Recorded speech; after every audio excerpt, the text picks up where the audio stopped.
14 साल का था जब 17 साला मालकिन मुझे रात को घर पर रोक लेती। मैं इनकार करता तो मालकिन का शौहर कहता, रुक जाओ बेटा, मालकिन अकेली है, ख्याल रखना।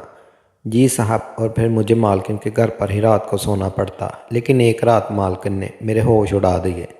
जब आधी रात को बेड पर, मेरा नाम फरहाद है और मेरी उम्र 26 साल है। मैंने 14 साल की उम्र में एक बड़े बिजनेसमैन के घर में काम किया था। माजी के दरीचों से झांकता हूँ तो आज भी मुझे झुरझुरी आ जाती है। मेरा मालिक एक बिजनेसमैन था और इस सिलसिले में वो ज़्यादातर घर से बाहर रहता था, जिसकी वजह से मालकिन अक्सर और बेशतर घर पर अकेली होती थी। मालकिन का नाम तानिया था। मुझे बंगले की देखभाल के लिए रखा गया और इसलिए भी मालकिन अकेली ना रहे। हैरत की बात यह भी थी कि बड़े साहब ने बंगले की हिफाजत के लिए गार्ड भी नहीं रखा था। बड़े साहब का नाम सफदर था और उन दिनों मैं 14 साल का था और मालकिन की उम्र 17 साल थी। दरअसल मालकिन बड़े साहब से उम्र में 7 साल छोटी थी। मैंने नया नया काम घर में आया था। चूँकि मैं एक गरीब घराने से था और हम 7 बहन भाई थे, मैं सबसे बड़ा था। अम्मी अब्बू भी काम के लिए घर से भेज दिया करते थे। अक्सर शाम के बाद मालकिन मुझे घर आने नहीं देती थी, मुझे अपने घर पर ही रोक लेती। लेकिन मैं कोई ना कोई बहाना करके रोज़ाना घर चला जाता और इन दिनों मेरी तनख्वाह भी कम थी। तो एक दिन मालकिन ने मुझे कहा, मैं तुम्हारी तनख्वाह बढ़ा रही हूँ, तुमने रात को भी यहीं रखना है। मैंने ये बात अम्मी को बताई। अम्मी अब्बू ने कहा, बेटा ये तो बहुत अच्छी बात है, इसी बहाने से हमारी कुछ मुश्किल आसान हो जाएगी। लेकिन मैं ना माना और रात रहने से इनकार कर दिया। अगले दिन मैं काम पर गया तो मालकिन ने मुझसे पूछा कि तुम अपना सामान नहीं लाए। मैंने जवाबन कहा, मालकिन मैं रात यहाँ नहीं रुक सकता, इसलिए मैं अपना सामान नहीं लाया। मालकिन ने अपने शौहर से बात की और मुझे रुकने के लिए कहा। शाम को जब वो खाना खा रहे थे तो उन्होंने मुझे बुलाया और मालकिन ने अपने शौहर के सामने मुझे रुकने के लिए कहा, लेकिन मैंने इनकार कर दिया। तब मालक ने शौहर की कहा, रुक जाओ बेटा, मालकिन घर पर अकेली है, मालकिन का ख्याल रखना। और मैं तुम्हें काम पर इसलिए रखा है कि मालकिन घर पर अकेली ना रहे। आखिर मुझसे कोई जवाब बन ना पाया। मैंने उनसे कहा, ठीक है, मैं रुक जाता हूँ। बड़े साहब ने मुझे कमरा दिखाया और कहा, तुम यहीं रहोगे। मैंने हाँ में सारा ला दिया। अब मैं रात के 10 बजे तक घर की ड्यूटी देता और उसके बाद जाकर सो जाता। एक रात मैं कमरे में सोया हुआ था, मुझे अचानक दरवाज़ा खुलने की आवाज़ सुनाई दी। मैंने सोचा घर में चोर तो नहीं आ गए। डरते हुए मैंने कमरे से बाहर आया और देखा तो बहुत तेज़ हवा चल रही थी और दरवाज़ा भी खुला हुआ था। मैंने सोचा कि बहुत तेज़ हवा शायद इसी वजह से खुल गया है। खैर मैंने दरवाज़ा बंद किया और कमरे में जाकर सो गया। सुबह उठा, नमाज़ पढ़ी और अपने दिन भर के कामों में मसरूफ़ हो गया। वो सारा दिन काम करते गुजर गया। रूटीन के मुताबिक मैंने रात 10 बजे तक ड्यूटी दी और जाकर रात को सो गया। रात दोबारा मुझे दरवाज़ा खुलने की आवाज़ सुनाई दी और मैं कमरे से बाहर निकला और देखा कि आज फिर दरवाज़ा खुला है और आज तो हवा भी नहीं चल रही। इस तरह करते करते हफ्ता गुजर गया। मैं बहुत परेशान हो चुका था। मैं सारे दरवाजे बंद करके सोता था और दरवाजे आधी रात को क्यों खुल जाते थे। मैंने सोचा क्यों ना आज रात इस पर नज़र रखी जाए कि दरवाज़ा खुलता है। यह रूटीन के मुताबिक मैंने 10 बजे की ड्यूटी की और कमरे में जाकर दरवाज़ा खुलने का इंतज़ार करने लगा। रात 2 बज गए लेकिन कोई हलचल महसूस ना हुई। मेरी नींद के मारे बुरा हाल था। जब कोई हलचल महसूस ना हुई तो मैंने सोचा कि कोई मेरे साथ मजाक कर रहा है। मुझे थोड़ी सी भूख और प्यास महसूस हुई तो मैं किचन में चला गया। फ्रिज में से मैंने खाना निकाल कर खाया और पानी वगैरह पीकर वापस आने लगा तो मेरी अचानक नज़र मालकिन के कमरे पर पड़ गई। मालकिन को देखकर तो मेरे होश उड़ गए। मालकिन बेड पर बैठी थी, सारे बाल मुंह के ऊपर मौजूद थे और वो बैठी हुई झूल रही थी। मैं किचन के पास दरवाजे के पीछे छुप गया और छुप कर देखने लगा। अचानक मालकिन बेड से उठी और कमरे से बाहर आने लगी। खुले बाल देखकर मुझे उनसे डर लगने लगा। मैंने देखा कि मालकिन ने दरवाज़ा खोला और बाहर चली गई। मैं भी मालकिन के पीछे पीछे गया। मालकिन के सारे चेहरे पर बाल मौजूद थे और मालकिन ने सफ़ेद रंग के कपड़े पहने हुए थे और रात 2 बजे का वक़्त और मालकिन बाल बखेरे सफ़ेद रंग का जोड़ा पहने रोड के किनारे पर चल रही थी। मालकिन को देखकर मैं भी खौफज़दा हुआ लेकिन मालकिन के पीछे पीछे चलता रहा। मुझे याद ही नहीं रहा कि मैं घर का दरवाज़ा खुला छोड़ आया। बहरहाल मालकिन के पीछे चलता रहा। अचानक एक कार मालकिन के पास से तेज़ी से गुजरी। मैं गाड़ी की तेज़ रफ्तारी देखकर कार वाले को देखने लगा। जब कार गुजर गई तो मैंने वापस मालकिन की तरफ देखा लेकिन मालकिन को वहाँ मौजूद ना पाया। मैं उस जगह काफ़ी देर मालकिन को ढूंढता रहा लेकिन मालकिन ना मिली। थक हार कर घर वापस आ गया। घर आया, मालकिन के कमरे पर नज़र डाली। मालकिन अपने कमरे में सोई हुई थी। अब मेरे दिमाग में बहुत से सवाल गूंज रहे थे कि आज तो दरवाज़ा खुला था तो मालकिन आ गई, लेकिन रोज़ाना दरवाज़ा खुलते ही जब मैं बंद कर देता हूँ तो मालकिन कहाँ से आती हैं, ये सोचकर मेरा दिमाग दुखने लगा और मैं कुंडी लगाकर सो गया। सुबह मालकिन ने मेरे कमरे का दरवाज़ा खटखटाया और कहने लगी, फरहाद क्या बात है, आज बहुत देर कर दी उठने में। मैं सुबह के 10 बज चुके हैं। मैं उठा और जल्दी जल्दी तैयार होकर नाश्ता बनाया, मालकिन को दिया और दूसरे रूटीन के कामों में मशगूल हो गया। अब मुझे मालकिन से डर भी लग रहा था और रात के सवाल भी दिमाग में घूम रहे थे। अब मैं दोबारा रात होने का इंतज़ार कर रहा था कि मालकिन पर नज़र रख सकूं कि वो कहाँ जाती हैं। रात 10 बजे तक ड्यूटी दी। ड्यूटी देने के बाद कमरे में आकर इंतज़ार करने लगा कि अचानक रात के 3 बजे दरवाज़ा खुलने की आवाज़ सुनाई दी। मैं उठकर अपने कमरे से बाहर गया। देखा तो दरवाज़ा खुला हुआ था और वहाँ कोई भी मौजूद नहीं था। मैंने गेट से बाहर आकर देखा तो मालकिन बिल्कुल रोड के किनारे किनारे जा रही थी। मैं फासले से उनका पीछा करने लगा। पीछा करते हुए कुछ ही दूर गया था कि अचानक पीछे से मेरे कंधे पर किसी ने हाथ रखा और मुझे अपनी तरफ खींचा। मेरी तो जान ही निकल गई।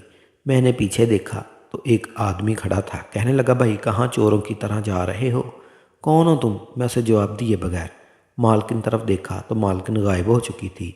मैंने उस शख्स को बताया कि मैं किसी के घर में काम करता हूँ और यहाँ किसी के पीछे आया हूँ। ये कहते ही मैं घर की तरफ भागा। घर पहुँचा तो सीधा मालकिन के कमरे की तरफ बढ़ा। कमरे का दरवाज़ा तो खुलने की हिम्मत ना हुई। मैं खिड़की से कमरे के अंदर झांक कर देख रहा था तो मुझे पीछे से किसी ने थपकी दी। मैंने पीछे देखा तो मेरी चीख निकल गई और मैं दरवाजे से कमरे के अंदर जा गिरा और दरवाज़ा अंदर से बंद नहीं था। मेरे पीछे मालकिन खड़ी थी। मैं बहुत घबराया हुआ था और मालकिन की तरफ देखकर इतने में मालकिन बोलने लगी, फरहाद तुम इतनी रात गए यहाँ क्या कर रहे हो? मेरे कमरे में क्यों झांक रहे थे? मालकिन के हाथ में पानी की बोतल थी। इससे लग रहा था मालकिन जैसे किचन से आ रही हैं। मैं बेहद डरा हुआ था और ज़मीन पर पड़े पड़े मैंने मालकिन से कहा, आप यहाँ हैं तो बाहर कौन था? मैंने बाहर किसी को देखा है और कमरे में आपको देख रहा था कि आप कमरे में मौजूद हैं या नहीं। मालकिन ने कहा, जाकर सो जाओ, दोबारा ऐसे मत करना। अगले दिन मैं दिन भर के कामों में मशगूल हो गया लेकिन मालकिन से बहुत डरा हुआ था। जब मालकिन आवाज़ देती तो घबरा कर जवाब देता। मालकिन ने पूछा, क्या बात है फरहाद, इतने डरे हुए क्यों हो? मैंने जवाब ना दिया और काम में लगा रहा। उस रात मालकिन ने सो जाने के बाद अपने कमरे में आ गया। उस रात के 12 बजे दरवाज़ा खुलने की आवाज़ सुनाई दी। मैं बाहर निकला तो मालकिन को बाहर जाते हुए देखा। दरवाज़ा अंदर से बंद करके दीवार को बाहर आया और मालकिन के पीछे जाने लगा। अचानक मैंने सामने से मालक को आते हुए देखा और फिर दौड़कर मालक की तरफ बढ़ा। उनकी नज़र मुझ पर पड़ी तो हैरान और परेशान होकर मुझसे पूछने लगे, बेटा फरहाद तुम यहाँ क्या कर रहे हो? हाँफते हुए बोला, मालक मालक मालकिन घर से निकल कर इस तरफ गई हैं। मालक और मैं 1 घंटे तक उनको वहाँ ढूंढते रहे लेकिन मालकिन ना मिली। फिर मालक मुझे लेकर घर की तरफ आए। देखा तो दरवाज़ा अंदर से बंद था। मैंने दिल में सोचा कि आज तो मालकिन पकड़ी ही जाएगी क्योंकि दरवाज़ा तो मैंने अंदर से बंद किया था और दरवाज़ा अंदर से ही बंद है।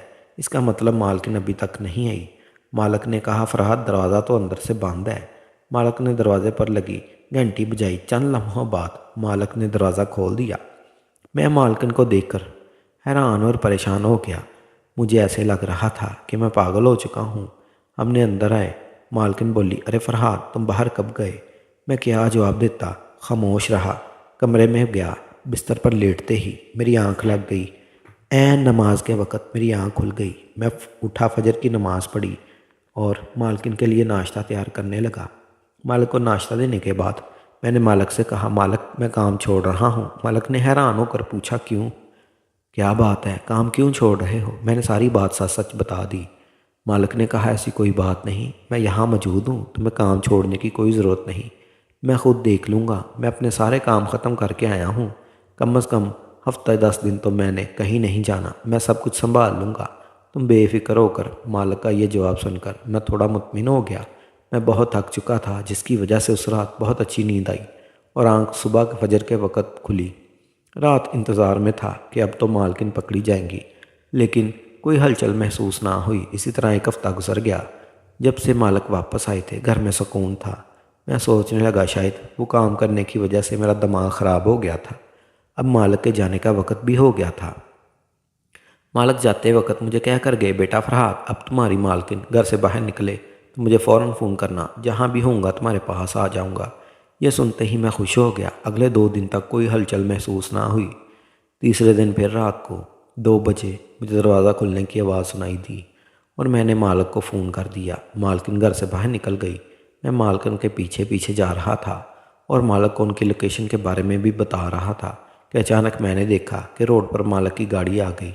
मालक ने गाड़ी बिल्कुल मालकिन के पास जाकर रोक दी और मालक तेज़ी से गाड़ी से नीचे उतरे। मालकिन का हाथ पकड़कर गाड़ी में बिठाया और गाड़ी तेज़ी से लेकर निकल गए। वहाँ कुछ फासले पर जंगल मौजूद था। मैंने मालक की गाड़ी को वहाँ जाते देखा। मैं परेशान होकर सोचने लगा कि मालक को तो घर जाना चाहिए था, ये जंगल की तरफ किधर जा रहे हैं। मैंने मालक का पीछा कर कर सोचना मैं गाड़ी के पीछे पीछे जंगल के अंदर चला गया। उस घने जंगल के अंदर वीराने में लकड़ी से बना एक कमरा, छोटा सा घर था। वहाँ मैंने मालक की गाड़ी को खड़े देखा, लकड़ी के टूटे दरवाजे से अंदर झांक कर देखा और जो कुछ सुना तो एक बार तो मैं हिल गया। मालक और मालकिन आमने सामने कुर्सी पर बैठे हुए थे और मालक कह रहे थे, बताओ मुझे, लेकिन मालकिन चुप थी। मालक ने दोबारा मालकिन से पूछा, तानिया बताओ, मुझे कब से मेरा पीछा कर रही हो? सब कुछ मुझे साफ साफ बता दो वरना मैं तुम्हें यहीं मार दूंगा। मालकिन ने जवाब दिया, तुम यही काम तो बहुत अच्छे तरीके से कर सकते हो। मैं तुम्हारा पीछा इस वक्त से कर रही हूँ जब से मुझे मालूम हुआ है कि तुम ड्रग्स का बिजनेस कर रहे हो। मालक घबरा कर बोले, क्या मतलब है तुम्हारा? ये तुम कैसी बातें कर रही हो? क्या तुम पागल हो गई हो? मालकिन कहने लगी, बस कर दो सफ्तर, और कितना झूठ बोलोगे? ये ऐशो इशरत, रुपया पैसा चंद सालों में ही कोई इतनी जल्दी कैसे तरक्की कर सकता है? मालक ने जवाब दिया, जब तुम्हें पता चल ही गया है तो अच्छी बात है। वैसे भी तुम मेरा क्या बिगाड़ सकती हो, लेकिन मेरा ये राज तुम्हें पता चल चुका है तो अब तुम्हें भी मरना होगा। तुम मुझे मार दोगे सफ्तर, अपनी बीवी को मारते हुए तुम्हें शर्म नहीं आएगी?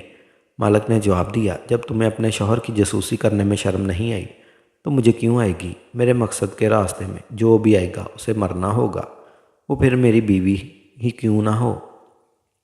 वैसे भी लोग कामयाबी देखते ही हैं, ये नहीं देखते कि इसने कामयाब होने के लिए कौन सा रास्ता चुना है। मालकिन ज़ोर से हंसी और बोली, तुमने मुझे क्या बेवकूफ़ समझा हुआ है? तुम्हें मालूम ही नहीं है कि मैं ब्रिगेडियर उस्मान की बेटी हूँ, जो कि IS की ब्रिगेडियर में है।